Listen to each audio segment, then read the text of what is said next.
Hi guys, today we're going to go on the physics of gymnastics. There are 6 men's events in gymnastics, first being vault, then floor, high bar, rings, pommel horse, and parallel bars. Vault has 2 factors of physics implemented into it. The first one being momentum. Now as you can see here, this person uses the speed he has to create a momentum that allows him to get over the vaults without using much force on his hands, as you can see right here. He uses the momentum from his lower half to hoist himself forward, releasing the pressure off of his arms when he touches the horse. This momentum also allows to get a lot of vertical height and horizontal distance. The next factor in physics for vaults is actually speed. Now, speed pertains to momentum in a way where the amount of speed pertains to the amount of momentum you will have when going across the vault track.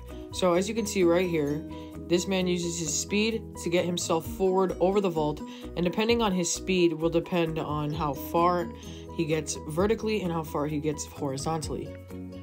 When calculating momentum, you take the formula P equals mv, which is P equals momentum, m equals mass, and v equals velocity. So you take the velocity of the runner and multiply it by his mass, and that's what you get with the momentum.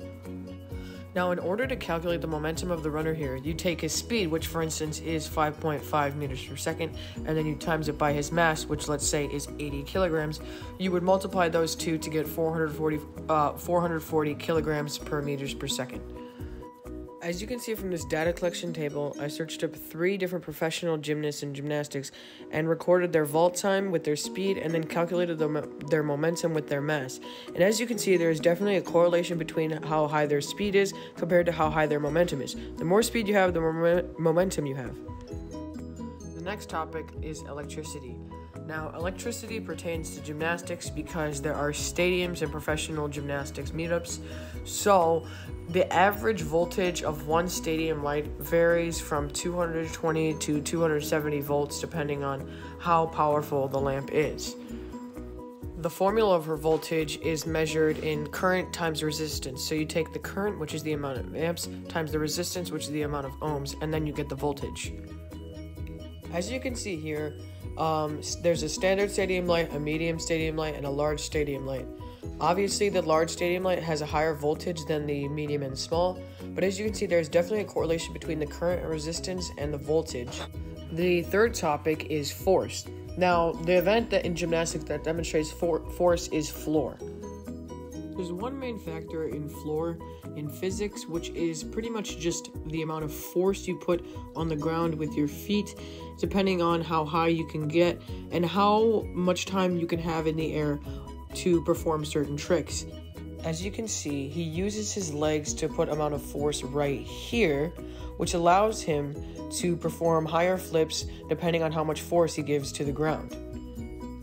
As we know, Newton's third law states that for every action there is an equal and opposite reaction.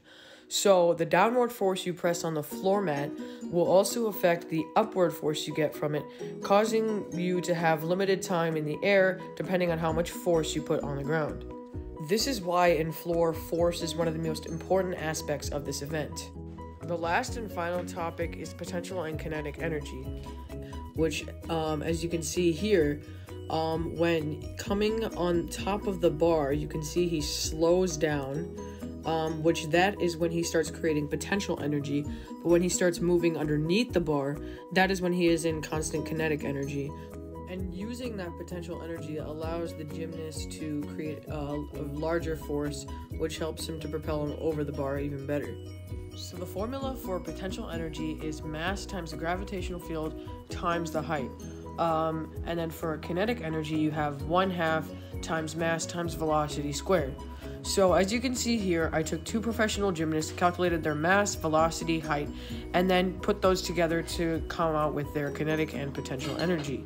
So as you can see here, with the more velocity and the more mass you have, the more kinetic energy there will be. And the more mass, velocity, and height there will be, the more potential energy there will be. So obviously gymnast 1 has a higher kinetic energy and potential energy because of his higher mass and higher velocity. that is it for the physics of gymnastics. Of course, there are more topics that you could cover in the physics of gymnastics, but those are the 4 main ones that I find with all of the events in men's gymnastics. Hope you guys learned something new. Thanks for watching.